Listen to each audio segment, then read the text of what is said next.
That monastery seemed to bleed shadows at dusk, its towers rising not toward heaven, but as if clawing against it,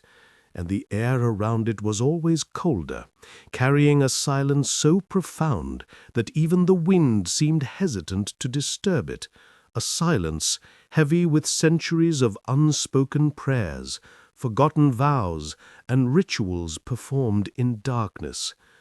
Pilgrims who approached its gates often described a weight pressing on their chest, as though unseen eyes observed their every step, and many turned back before reaching the threshold, whispering of strange figures glimpsed between the trees, monks with hollow faces and mouths sewn shut, who lingered at the edge of sight and vanished when confronted. The villagers in the valley below spoke rarely of the place, their words coated in superstition, for they believed the monastery had been cursed since its founding in the 12th century, when a sect of fanatics rejected the voice of the world and embraced eternal silence, not as devotion, but as punishment, silencing themselves to trap some unspeakable truth within their walls.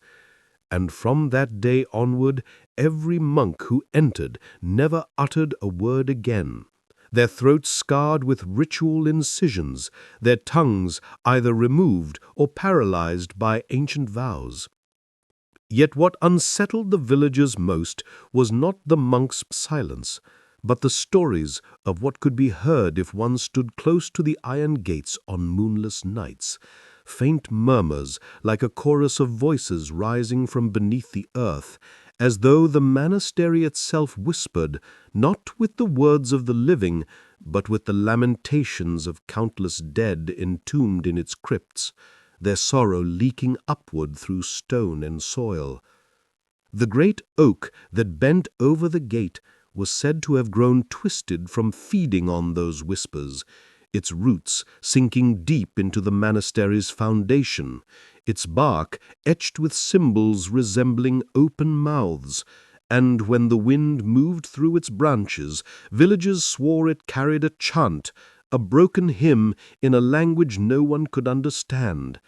The valley itself bore the mark of the monastery's presence. Crops failed more often than not, animals refused to graze too near, and children born under its shadow often carried strange afflictions, hollow eyes, muted cries, or an inexplicable fear of darkness, as if they had inherited the silence before they had even spoken their first word. Still, despite the dread it inspired, the monastery continued to stand, untouched by time, its walls immune to storms, its windows unbroken, and the bell in its highest tower remained intact, though no one had ever heard it ring in centuries, and many believed that if it ever tolled again, it would not announce prayer but calamity. Within those walls, it was said, the monks kept an ancient manuscript, bound not in leather but in human skin, its pages inked with the names of angels erased from heaven and demons cast out of hell, words so poisonous that to speak them aloud would shatter the soul, and so silence was not only devotion but survival, a shield against the text that should never have been written. Travelers who dared seek shelter there returned changed, pale and trembling, their eyes sunken, their voices hoarse as if unused for years, and though they claimed the monks offered food and water, they could never describe the taste, only the aftertaste of ash, nor could they recall the monks' faces clearly, as if memory itself recoiled from the task, leaving only an impression of shadows stitched together in the shape of men. Those who lingered too long carried with them fragments of the silence, unable to hear music again, unable to sleep without waking to the feeling of suffocating stillness, and some, driven mad, carved their own lips closed, joining the order without ever returning to the mountain.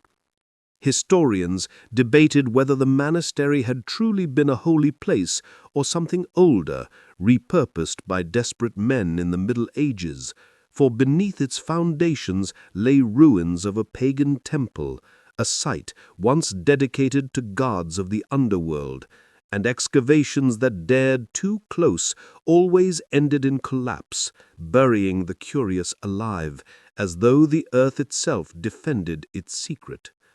The legends spoke of a founding abbot who claimed he had heard the voice of God not in thunder or fire, but in silence so vast it consumed him, and he demanded his followers reject sound as temptation, for words were the weapons of devils, and in their refusal to speak they believed they bound evil beneath their cloister. But others whispered it was not God he had heard, but something older, something that required silence to be heard, something that could not endure the clamor of human voices. Centuries of devotion turned into centuries of imprisonment, not of monks, but of whatever dwelt in the dark, and the line between the two blurred until villagers no longer knew if the monks guarded the world from the entity or guarded the entity from the world. Candles burned in the windows every night, though no hand was seen to light them, and smoke curled from the chimneys even in midsummer, with no sign of food being prepared, leading some to wonder if the monastery's inhabitants were still human at all, or if they had become part of the structure, voices absorbed into stone, prayers etched into mortar, silence their only identity. Those who climbed the mountain on pilgrimage often returned with carvings in their skin they could not explain, symbols like open mouths or closed eyes appearing overnight, and some heard whispers in their own blood when they tried to sleep, as if veins themselves had learned to carry language. The fear of the monasteries spread further than the valley, for manuscripts stored in distant libraries carried notes in the margins warning of the silent ones, letters written by scribes who vanished soon after, and even the Vatican declared the place a matter not of faith but of secrecy, forbidding clerics to approach it, though rumors claimed hidden archives in Rome contained records of failed exorcisms performed there,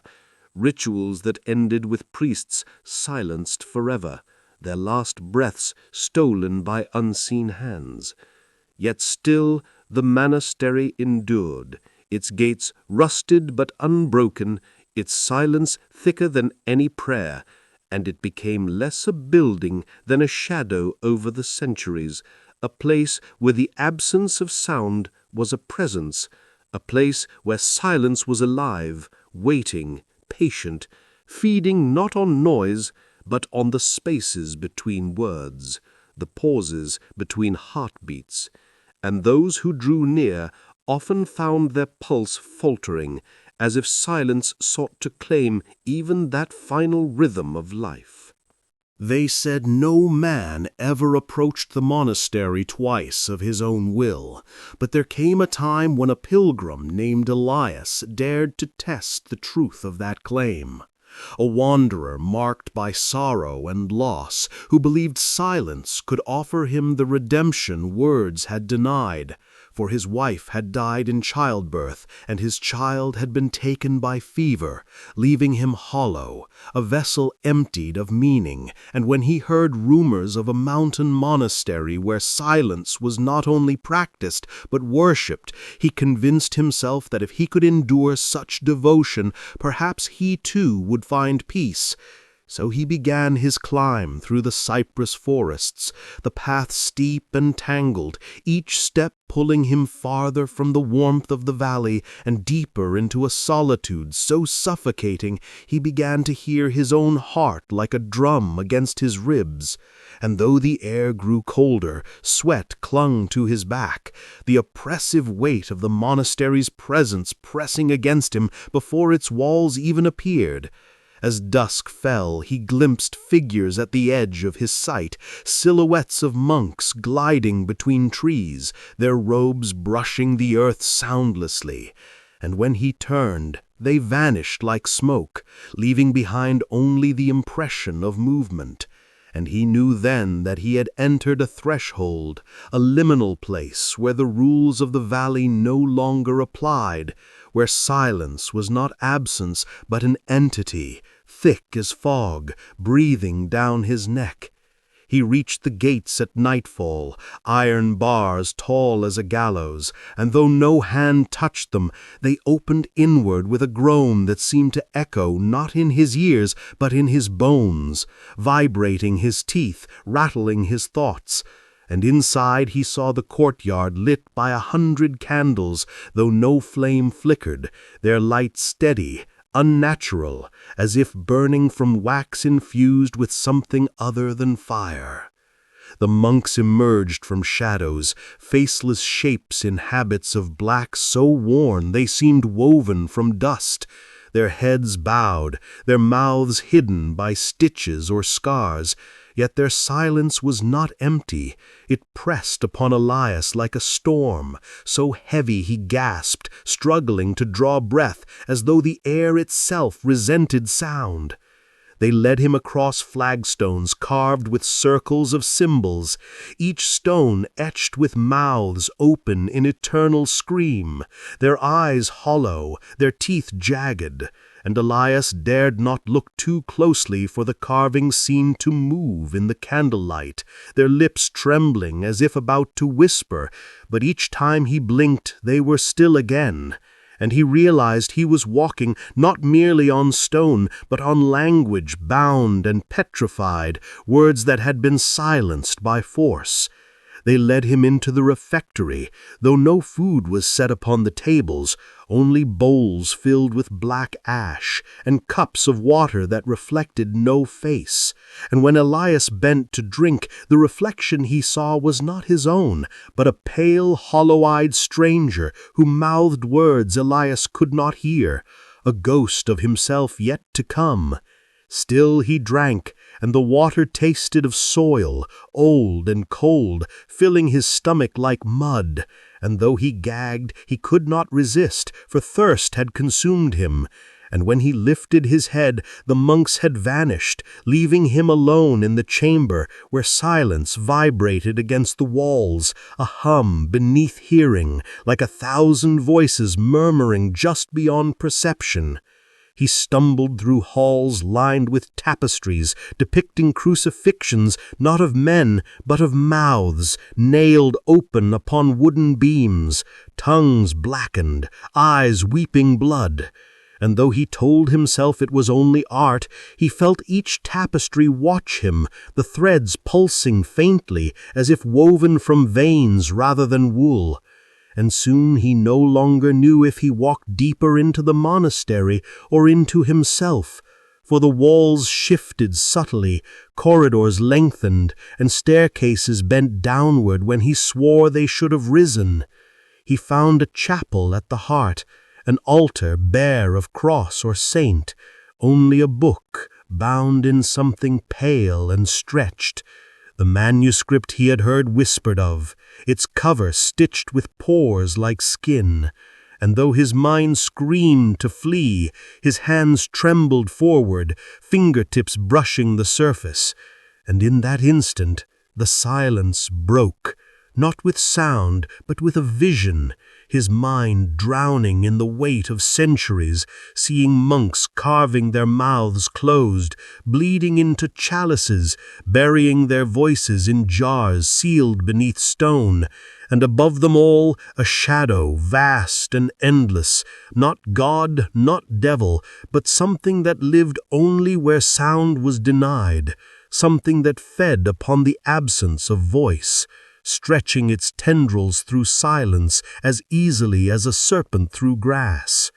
Elias fell to his knees, gasping, his throat raw, though he had spoken nothing, his lips dry, cracked. And when he tried to cry out, no sound came, his voice already stolen by the monastery's hunger. and he realized then the truth, that pilgrims did not join the order willingly. They were claimed, absorbed into its silence, their words harvested like grain, stored in the stones, in the roots of the oak, and in the pages of the skin-bound book. And in that harvest the monastery endured. When the monks returned, their faceless heads turned toward him, Elias felt no fear left, only the vast emptiness of a man who had lost even the ability to scream. And he knew then he was no longer Elias, but silence itself. Another voice swallowed into the eternal hymn of nothingness, another echo buried in the mountain's heart. And as darkness closed around him, he understood why no one ever approached twice, not because they feared the monastery, but because once silence had tasted you, there was no need to return, for you never truly left. They called it the Codex of Silence, though no pilgrim ever lived long enough to repeat the name aloud. And within the monastery its existence was not spoken of, for to give it voice was to defile its purpose. Yet Elias, now hollow and voiceless, felt its pull like gravity, as if the book itself breathed and heaved beneath its stitched skin cover, waiting for his trembling hands. And though his mind screamed against it, some instinct older than thought guided him deeper into its pages, each sheet pale and translucent, etched not with ink, but with grooves burned by fire, the impressions of words that had been cut from living throats, preserved like pressed flowers. And when his eyes traced them, though his ears caught no sound, meaning bled into his mind with a violence that left him clutching his skull,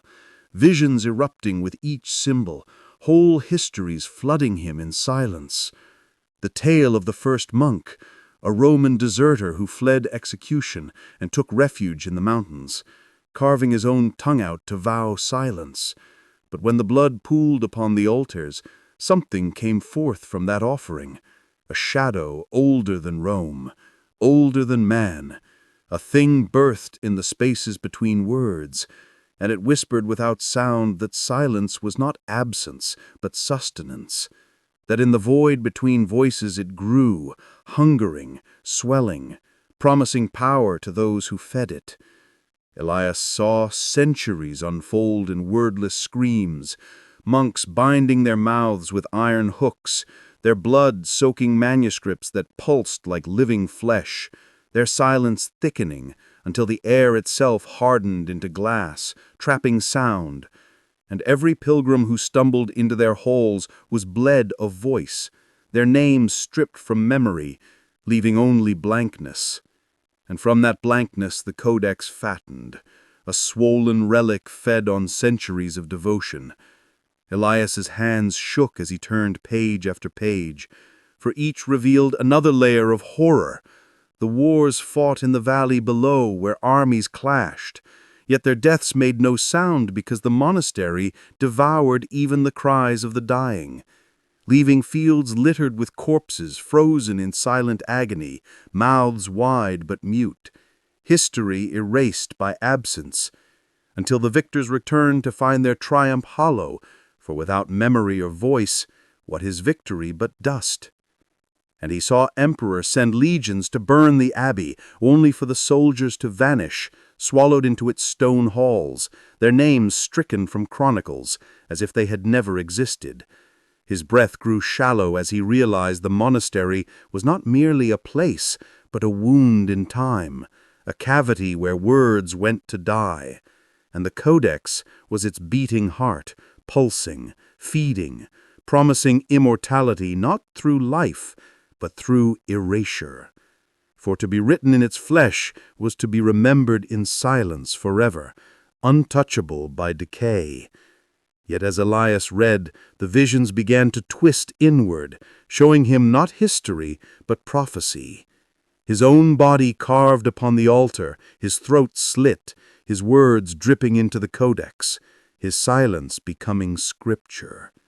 and he staggered back, desperate to resist, though his lips cracked without sound, his chest convulsed with the effort to scream, but only blood bubbled where a cry should be. He stumbled through corridors that bent and folded, the codex still clutched to his chest, heavy as stone, though no hand had placed it there, and he realized it chose him, not he it, binding itself to his flesh as a parasite to host, whispering in thought, though never in voice, promising release from pain if only he surrendered fully. Shadows moved around him, monks faceless and tall, their stitched mouths trembling, as though holding back centuries of screams, and they pressed closer, their silence unbearable, a roar of nothingness that made his skull throb. And Elias knew they wanted him to take the final step, to lay himself upon the altar, to cut away his last vestige of self. And though terror surged in him, he could not deny the dark seduction of it, for what was left to him but grief and emptiness? Yet still some small ember of defiance flickered, urging him to flee, to cast the codex into fire. But when he sought flame, he found only the endless halls, the stone tapestries, the statues of mouths nailed open, their agony eternal. And he understood then that there was no fire here, no release, only the endless cold of stone and silence. And as he fell to his knees, clutching the book that pulsed like a second heart, he knew he was already written into its pages, his story inked not in words, but in absence. And the only choice left was whether he would walk willingly into the embrace of silence, or be dragged screaming without sound into its depths. Elias wandered deeper into the monastery's labyrinth, the codex pressed against his ribs like a parasite fused to bone, and though he tried to let it fall, his fingers clung to it involuntarily, as though the book had grown tendons into his flesh, binding them together. And with every step the silence thickened until it seemed to have weight, pressing on his shoulders, collapsing his lungs, slowing his heart. Yet it was not absence he felt, but presence, a suffocating multitude of whispers that never became sound, 1,000 swallowed screams vibrating against the walls, waiting to be released. The monks began to follow him openly now, no longer shadows flickering at the edge of vision, but figures in black habits worn thin as parchment, their hands pale and bony, their heads shrouded. And as Elias stumbled into a vaulted chamber lit by no flame but a gray, unnatural glow dripping from the ceiling stones, they surrounded him, forming a circle, their silence pounding louder than any hymn, and one by one they reached up, fingers tugging at the stitches that sealed their mouths, and Elias recoiled in horror as threads split skin, old wounds tearing open, and beneath the sewn flesh he expected tongues, teeth, human anatomy. But instead there were voids, gaping caverns of darkness that breathed cold air,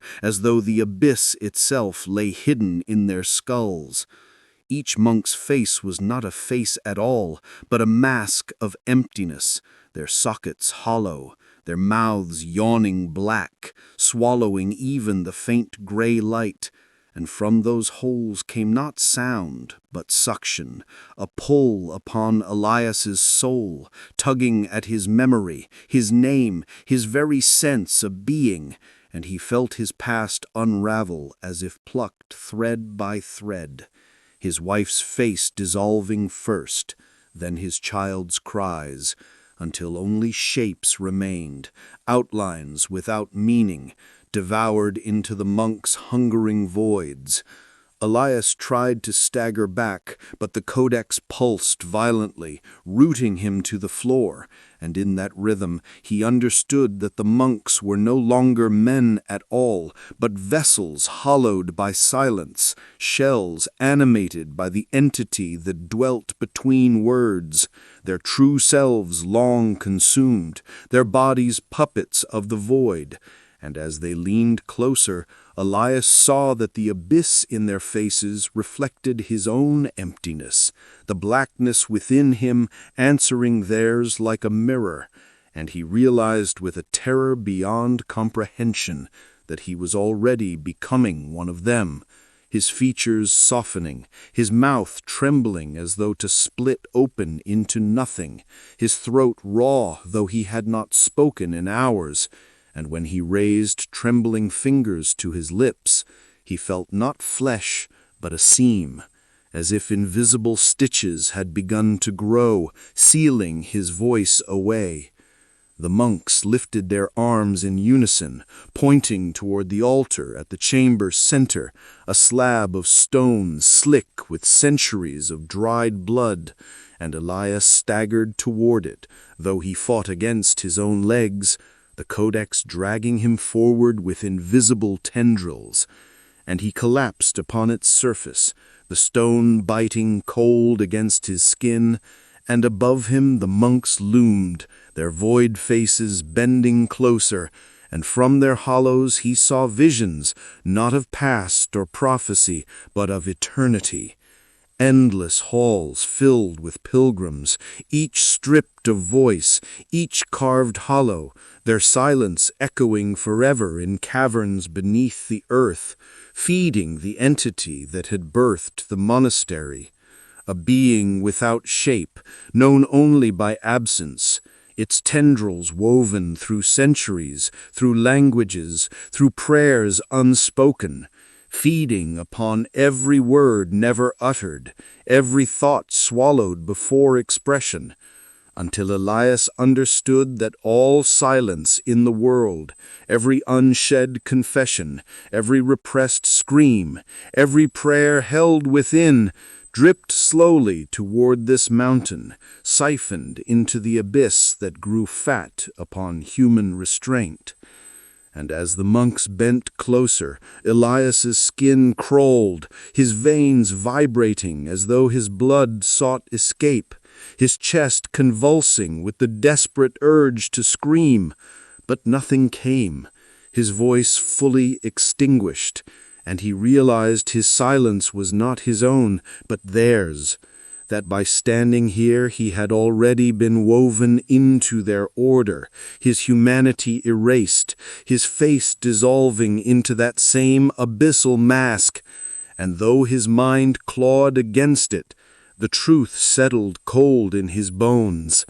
There was no leaving the monastery once its silence had claimed you, for the monks' true faces were not merely voids, but mirrors, and every pilgrim who came seeking redemption, peace, or release was destined to look upon those hollow visages only to recognize themselves, staring back, their own emptiness gazing from within the abyss, forever bound to the liturgy of fear that was silence itself.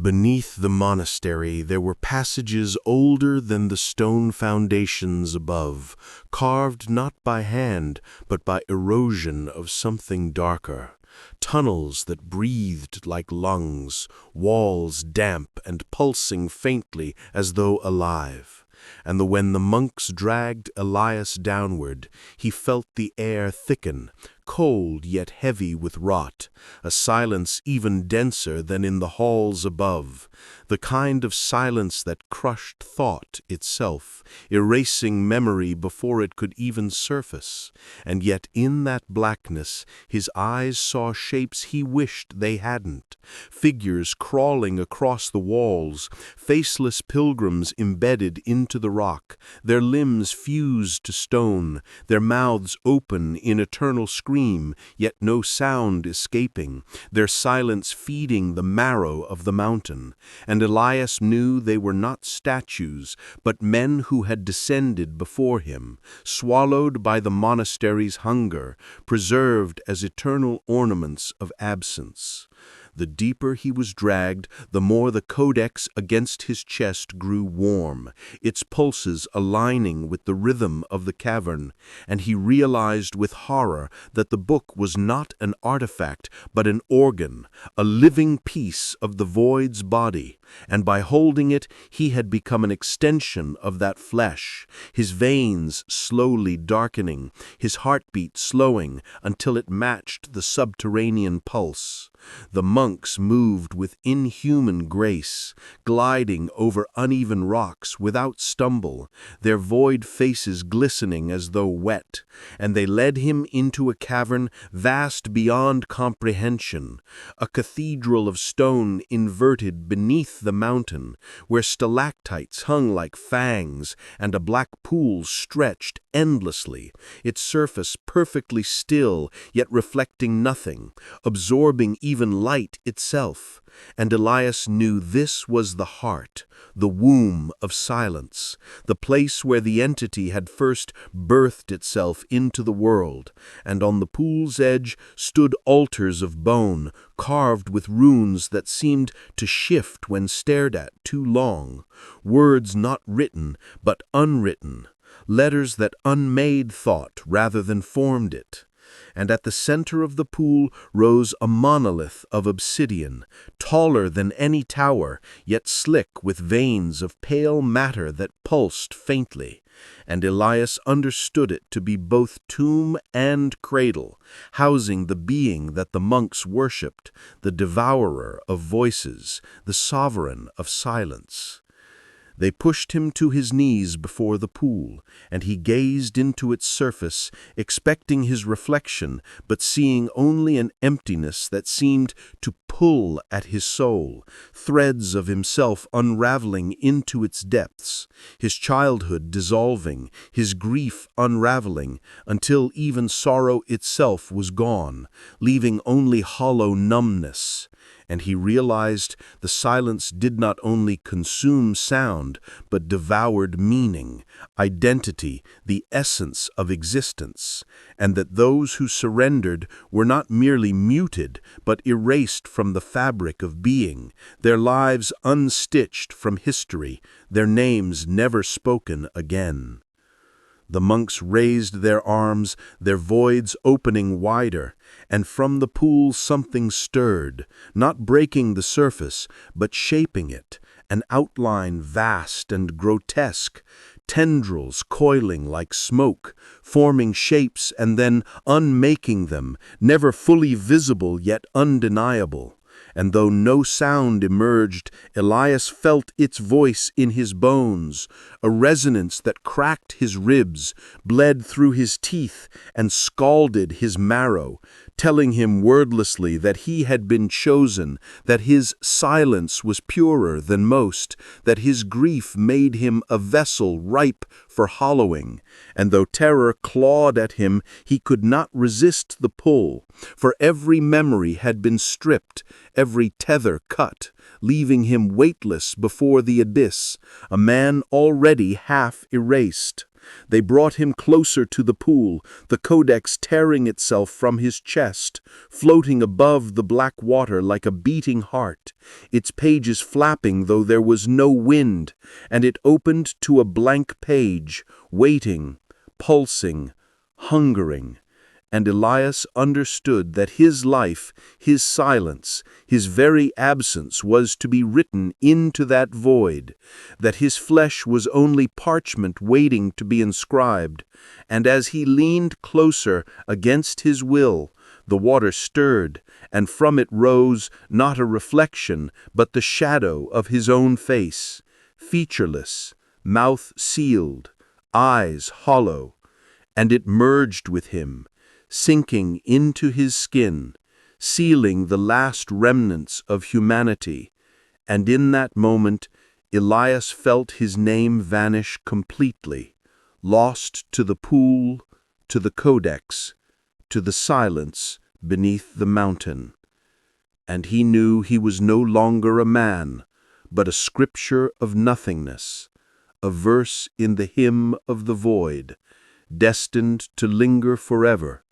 beneath the monastery. The monastery, now fully claiming Elias as one of its own, loomed over the valley like a wound carved into the mountainside, its shadow swallowing the land in a perpetual twilight. And beneath its stones, in the catacombs and tunnels that twisted deeper than memory could reach, the echoes of centuries of silence pulsed like a heartbeat, each beat a slow, resonant thrum that reverberated through the bones of the mountain and into the marrow of those who dared trespass upon its cursed grounds. Elias, hollow and unrecognizable as the man he had once been, walked those passages, the codex bound to his chest as though fused to his rib cage, pages quivering with a life of their own, each one demanding the memory of another soul, the absorption of another voice. And as he descended further, the walls seemed to pulse with eyes, carved or imagined, staring with ancient malice. The air thick with the scent of mold, ash, and the metallic tang of blood long dried, yet somehow still warm in the mind's eye. And he understood that the silence here was not passive but alive, a predator that fed on thought, on grief, on the very essence of being, and that those who entered without surrender were torn from themselves, shredded into 1,000 forgotten fragments that joined the litany of the monastery's unending record. The deeper he went, the more time itself unraveled, hours stretching into days, days into centuries. Yet Elias felt no hunger, no fatigue, only the steady, gnawing presence of the entity that pulsed through the codex and the monastery alike, a consciousness older than any human memory, patient beyond comprehension, cataloging, shaping, devouring. And in its absence of sound, it spoke more clearly than any voice ever could, conveying secrets and horrors, histories unrecorded, names erased, deeds unremembered, yet preserved in the hollow chambers beneath the mountain. And he realized that each pilgrim, each monk, each wandering soul who had ever stumbled into its halls was both offering and prey, a thread woven into an endless tapestry of silence that stretched outward, binding the living world to the monastery's unbroken vow of muteness. The entity's hunger growing with every unspoken prayer, every thought never voiced, every scream swallowed by fear or devotion. And as Elias continued, he saw chambers filled with artifacts of the damned, bones ranged in impossible lattices, skulls scored with runes that seemed to shimmer and writhe in the flicker of unseen candlelight, decaying garments of pilgrims long vanished, manuscripts written not with ink but with the essence of those who had perished, letters formed from fingernails, hair, dried blood, words that burned themselves into the mind of any who dared read. And each artifact throbbed with the memory of its origin, emitting a subtle vibration that resonated through Elias's chest, echoing in his hollowed bones, reminding him that nothing here was inert, that everything was complicit in the preservation of silence, in the cultivation of absence. He stumbled through an endless labyrinth of corridors that twisted impossibly, staircases bending downward into blackness that seemed to descend infinitely, and as he passed, faces pressed from the walls themselves, mute and hollow, mouths stitched or torn open, eyes empty, watching him without recognition or judgment. And he felt their gaze searing into his soul, each visage a reminder that identity was ephemeral here, that individuality dissolved beneath the monastery's weight, leaving only vessels to contain the void, conduits through which the eternal silence flowed. The codex pulsed stronger now, almost unbearably, and Elias could feel his own consciousness beginning to fragment, threads of memory slipping away, leaving only raw perception of the entity's hunger, a sensation so vast and complete that it encompassed all that he had been, all he might have been, all that anyone had been before him. And he realized, with a cold certainty, that he was becoming a node in an infinite network of absence, one of countless souls feeding into a singular, eternal, formless consciousness that had no names, faces, or sound, only for the continuation of its dominion, its liturgy of fear, the preservation of all silence ever born. As he reached the heart of the monastery, a vast chamber cavernous beyond human comprehension, a single pillar of black stone rose from the floor, dripping with veins of pale flesh that pulsed like veins of some colossal beast, and around it concentric circles of altars held the remains of countless pilgrims, their bones and garments fused with stone and earth, their features etched into a grotesque record of devotion and terror, and Elias understood that this was the monolith of the entity itself, the physical manifestation of the void that had grown over centuries, nourished by fear, faith, and unspoken words. And as he stepped closer, the codex rose from his chest, floating before him as though independent, pages vibrating in anticipation, ready to receive the final imprint, his essence, his silence to be recorded permanently. But even as he approached, some fragment of his humanity resisted, a spark of will that clung desperately to the memory of warmth, grief, and love. But the resistance was brief, eroded by the immense, patient weight of the entity's presence, and he felt himself drawn forward, not by fear or choice, but by inevitability, his body and mind dissolving into the rhythm of the monastery, into the pulse of the codex, each heartbeat synchronized with the eternal drum of absence. And as he fell upon the monolith, I would aware that the mountains themselves would remember him as a whisperless imprint, his life folded into the unending liturgy, a silent witness to the horrors preserved.